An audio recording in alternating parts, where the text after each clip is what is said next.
Hello everyone, welcome to Indian Economy by Mansoni. In today's news hour, we'll discuss the articles related to economy from the Hindu newspaper.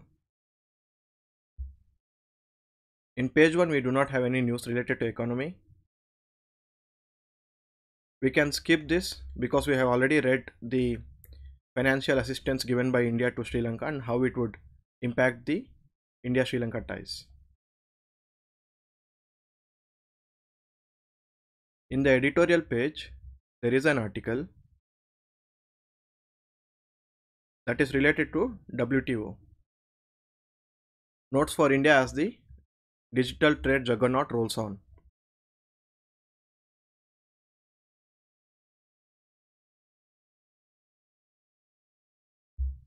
This article talks about the joint statement initiative on e-commerce that's been taking place in the WTO and why India has not gone into the discussions and what would be the impacts on India and other countries. So let's look at the background.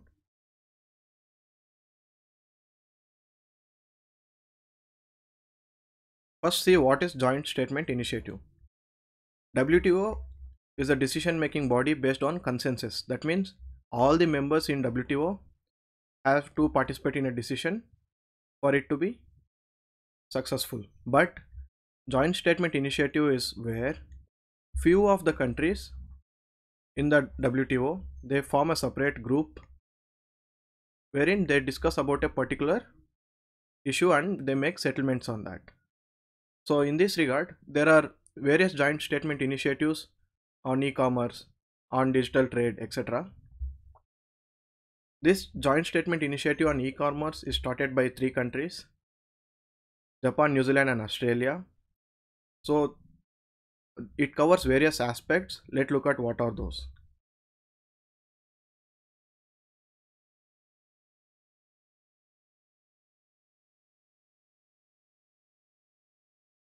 This joint e-commerce initiative covers goods, services, intellectual property and other digital trade related aspects. Earlier, in the second ministerial conference of 1998, the e-commerce regulations were started. Under that, a moratorium was imposed on the customs duty levy on electronic transmission of goods and services.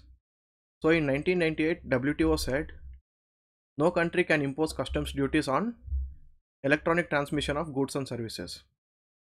But countries like India and South Africa, they opposed it, saying it is the sovereign right of a nation to tax any good. And if you give away the right of not taxing, if you take away the right of taxing the electronic goods, the developing countries like India and South Africa would lose tremendously on customs duties. This would benefit those developed countries which are heavily invested into e-commerce and digital transactions. It will be favorable for them. And for any decision to be valid in WTO, it has to be consensus, based on consensus. But here, only a group of countries are discussing it. So India and Africa are opposing the decision.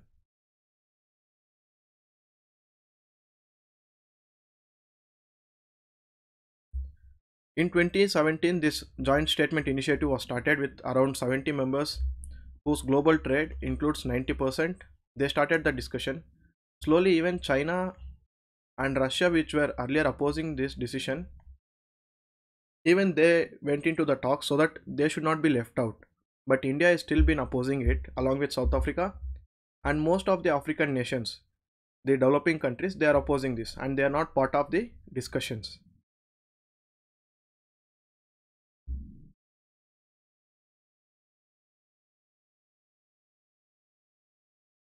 So what does this joint statement initiative on e-commerce discuss on? It has various aspects related to the free flow of data across borders, the data localization, etc. Let's look at data localization and how it impacts. The developed countries under this joint statement initiative forum, they want free transfer of data when in fact the European Union has data localization regime where the software companies have to locally store the data of their customers. The crucial information has to be locally stored. But these countries, support the MNCs to take the data from developing countries like India and other countries so that they can use it for business. Here India is opposing, saying that all the important financial information and other data of our domestic customers have to be stored on the servers within the country. This is from a safety and security perspective and also a strategic perspective. So that is one of the arguments where both the sides differ.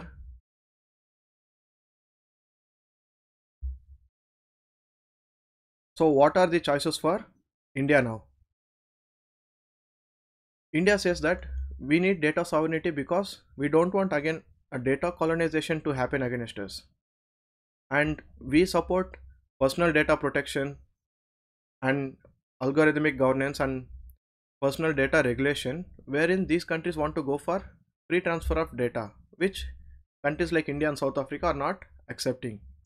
So the author says that now around 90% of the trade that happens, all those countries are part of it, but if you're not into the agreement, you will be the one left out.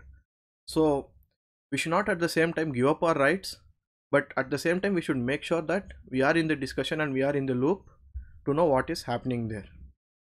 That's the crux of this article.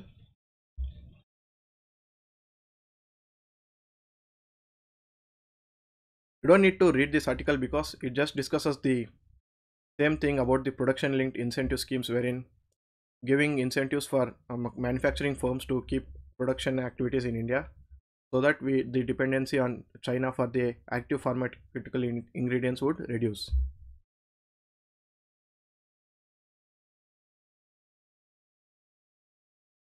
And we can directly go to the business page.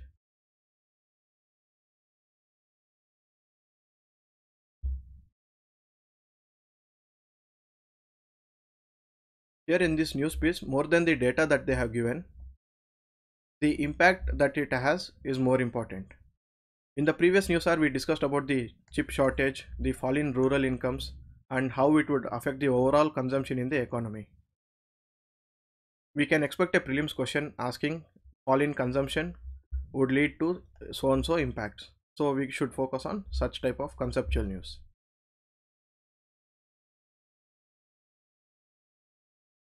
In this news, stocks slide on fears of oil-led inflation, RBI stance shift. Yesterday's news hour we discussed that the price of a share would be dependent on the future expectations of the cash flows by the investors. So if the investors think that this company is going to perform well in the future and it is going to get us more profit, they would invest their money today in that share, and because of which the demand for the share increases and its price increases. If the opposite is going to happen, if they think that the company is going to make loss in the future expectations from the company are bad, so they'll start selling the share and the price of it would fall. This leads to price fluctuations of shares in stock market. Now the investors feel that because of rising oil prices, crude oil, because of the various reasons like the Ukraine and Russia conflict, the supply is going to be less. So the investors feel that oil prices are going to be fluctuating and it will lead to inflation. Because of that, they are taking the money out of the stock market. And they also feel that because the inflation is increasing, as of now the stance of RBI in the Monetary Policy Committee is accommodative stance. So basically RBI has three types of stances. One is the hawkish policy. Whenever there is high inflation in the economy, if the inflation is high, the RBI has to bring down the money supply. So the RBI increases the interest rates and takes other measures so that the money supply in the economy would reduce and the demand and consumption would fall. So the inflation will fall. The opposite of this is dovish policy.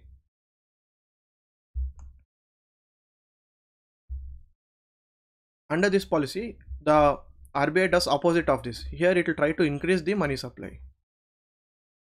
So the steps taken would be reducing the interest rate so that there will be more money supply in the economy.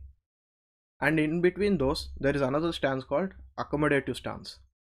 In the accommodative stance, the RBI Monetary Policy Committee says that we are either going to continue the same interest rate or we are going to reduce the interest rate in the future.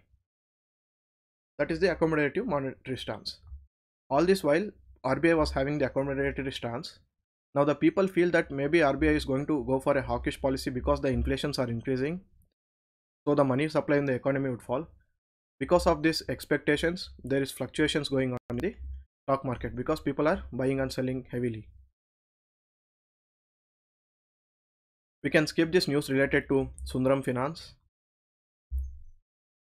Oil prices decline on positive signs from US-Iran talks. Here now the US government has said that it is going to remove the sanctions that it has imposed on the Iranian government. Now because of which the Iran government would be able to sell more oil, and because the supply of oil increases, the prices of oil will come down. Government cancels bond auctions. So bonds are debt instruments issued by the government to raise money, and there are various types of bonds, and the famous issued by the government being the treasury bills, which are money market instruments issued for less than 1 year. Treasury bills would be issued on face value. They would be issued at a discount price but redeemed at face value. So if we say that there is a bond of rupees 100 face value, they would be issued at rupees 98 at a discounted price because they won't pay any interest. These are zero coupon bonds, that means no interest is paid on that, and the difference between the face value and the issue price is this 2 rupees is the interest on the bond. It is like the interest on the bond. So whenever the government redeems the bond, that means it purchases back the bond, it would purchase at 100 rupees. So if I invest 98 rupees today and after 3 months I sell it back to government at 100 rupees, so my gain, that 2 rupees is the interest part of this bond.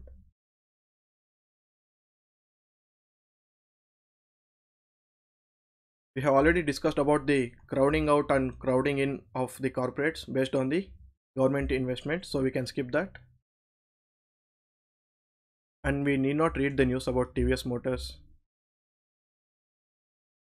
This one.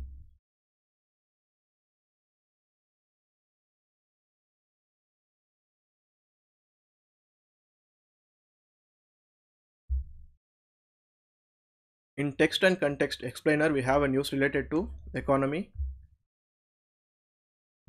RBI's digital currency plans. In the recent budget, the finance minister said that RBI is going to come up with the central bank digital currency. So what is central bank digital currency? It is same like the rupee note that we have, but just that it would be in a digital format.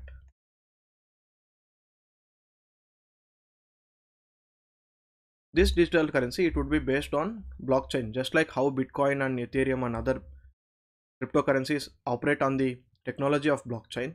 Even this digital currency would be based on the blockchain. It would be issued by the RBI. This article discusses the impact and reasons why the central bank digital currency is needed. So it is no different from the cash that we hold in our wallet, except that it is in digital form. And this will be supervised by the central bank, that is in case it is RBI in India.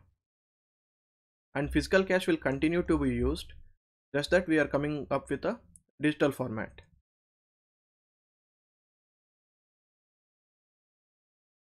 And why does a central bank wants to issue a digital currency? Based on the demand of the people, we can see that there is a rising demand for digital currency, the private digital currencies like the Bitcoin, and the increasing use of digital payments. So this will create an environment where the central bank can come up with a digital currency, because the digital transactions are already happening and there are rise of private digital currency which the RBI can't control. So if it comes up with its own digital currency, it can regulate and control that. And compared to private currencies like Bitcoin, which are very volatile and unregulated, the central bank digital currencies they are reliable, they are sovereign bank, that is they are backed by the government, so they are better alternatives.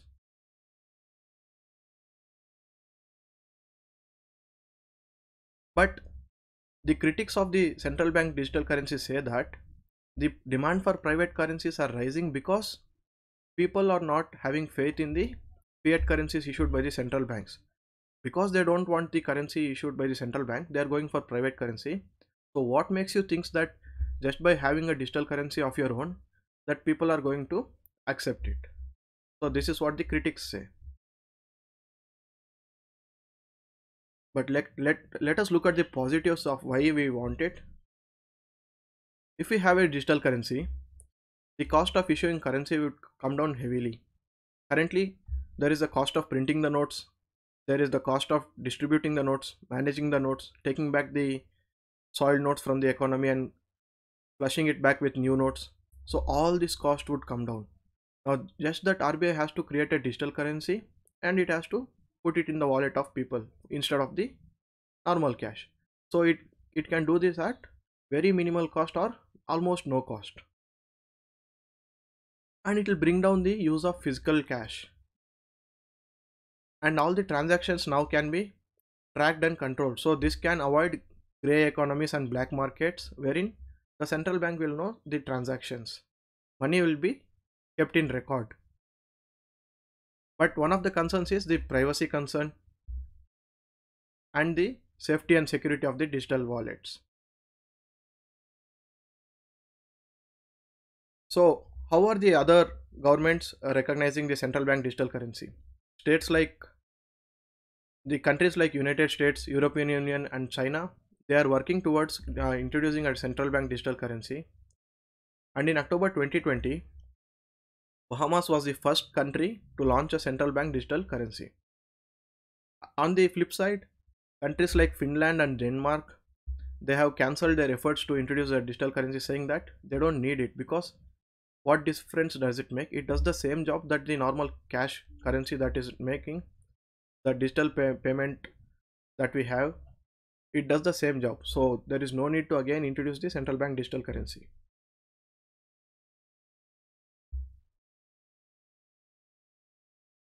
So is there any risk in adopting central bank digital currency? So experts feel that there is some risk for the banks because if RBI introduces a digital currency, people instead of putting money in the bank, they would keep it in their wallet given by the RBI. So why do I need a bank if I can store the money in the wallet given by RBI? I don't need a bank doing the job. There is a counter argument for this, saying that there won't be any interest on the RBI's wallet, but there will be an interest on the bank deposit. So that many people won't take away their deposit from the banks. And people taking away money from the bank and going to the digital wallet, that might happen in countries where the interest rates are too less or almost negative. But in a country where even now the banks provide high interest rate, this is very less. The situation of this happening would be very less.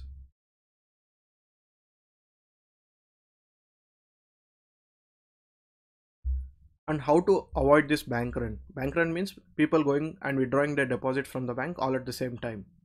So how to avoid this speculative situation? So one thing could be that we can put a limit on how much we can hold in the digital currency wallet of the central bank.